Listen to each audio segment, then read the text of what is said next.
Problema mo rin ba sa Facebook account mo or page mo na wala kang payouts or na-hack or nakuha sa'yo? Well, nasa tamang video ka ngayon dahil tuturuan kita kung paano maibalik sa'yo ang payout account mo na nawala sa profile or page mo. Bago tayo magsimula, gusto ko muna i-share sa inyo ang experience ko. Meron din akong Facebook page na JM Nga Vlogs, tapos nakuha rin po yung payouts account ko. Actually, nahack ako, nabalik ko naman yung Facebook page ko, pero yung isa sa mga nakompromiso o nakuha sa akin, yung payout account ko. Hindi ko makita yung mga earnings ko or pumapasok na pera sa akin dahil wala sa akin yung payout transaction ko, kundi nandun sa nag-hack. So, yung ginawa ko, ito, personal discovery ko lang din ito, nag-appeal ako kay Meta. So, sa pag-appeal ko, pinilit ko talaga sa Meta, send ako ng message, inabot ako ng 2 months bago ko nabalik sa akin yung payout accounts ko doon sa page. So, eto nga po yung email sa akin. Hi JM, thanks for contacting us.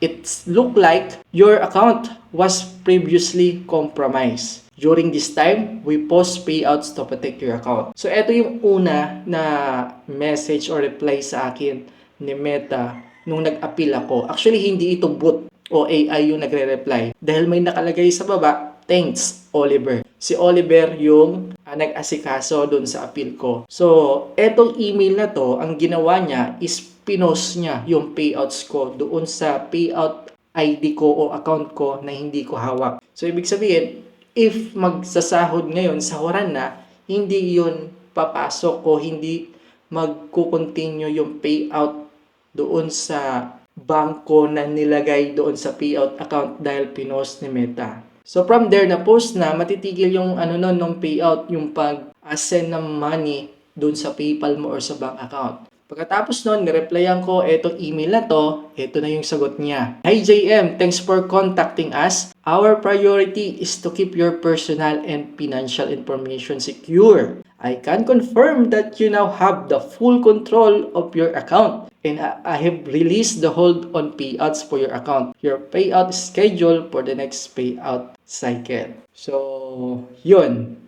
Pagkatapos ko ma-receive yung kaninang email o support galing sa Meta, nag-reply ako noon. Pagkatapos na reply ko, nag-reply ulit siya, which is eto nga, na kung saan nahawak ko na, nabalik na sa akin yung payouts account ko. And naayos ko na rin yung bank account ko para sa akin direct talaga sa aking bank or PayPal, dediretso yung sinasahod ng isang Facebook profile or sa Facebook page. So natuwa ako, I'm so happy dahil nabalik sa akin yung payouts account ko at yung efforts ko na binuhos doon sa page, ako na yung sasalo lahat dahil effort ko naman lahat yung pagpo-post, pagkagawa ng content sa Facebook, and then finally, lahat ng hirap na ginawa ko doon sa page ko, lahat man ng kinita noon sa akin mapupunta, hindi na sa akin. Ngayon ang tanong, papaano ko ba naayos? Nabalik sa akin yung payouts. Alam ko yan yung hinihintay nyo. Well, anyway, hindi ito free na tulong para po sa inyo. So, siguro i-PM nyo po ako sa aking Facebook account, John Manuel Maolion. And hindi po free ang service ko para po sabihin yung paano ko may balik sa akin yung payouts account ko dahil, bilin yung pagka-down ko nung time na yon. Nag-research talaga, pinaghirapan ko yun. And finally, after how many appeals, siguro more than 100 appeals ako, saka napansin ni Facebook. So, dito nga po sa reply, kanina si Oliver, ngayon naman si Jane.